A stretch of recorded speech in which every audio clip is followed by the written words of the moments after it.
নমস্কার। কবিতা একটাই মোমবাতি, কবি নীরেন্দ্রনাথ চক্রবর্তী, কণ্ঠে কাকলি। একটাই মোমবাতি,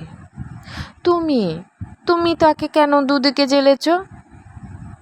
খুব অহংকারী হলে তবে এমন কাণ্ড করা যায়। তুমি এত অহংকারী কেন? চোখে চোখ রাখতে গেলে অন্যদিকে থাকো, হাতে হাত রাখতে গেলে ঠেলে দাও।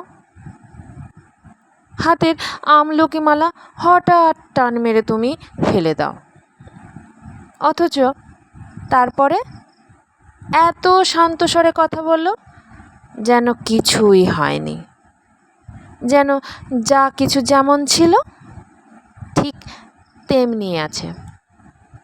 খুব অহংকারী হলে তবেই এমন কাণ্ড করা যায়,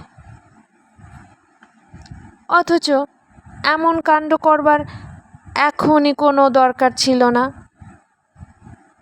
অন্য কিছু না থাক, তোমার স্মৃতি ছিল, স্মৃতির ভেতরে ভুবন ভাসানো একটা নদী ছিল। তুমি নদীর ভেতরে ফের ডুবে গিয়ে কয়েকটা বছর অনায়াসে কাটাতে পারতে, কিন্তু কাটালে না।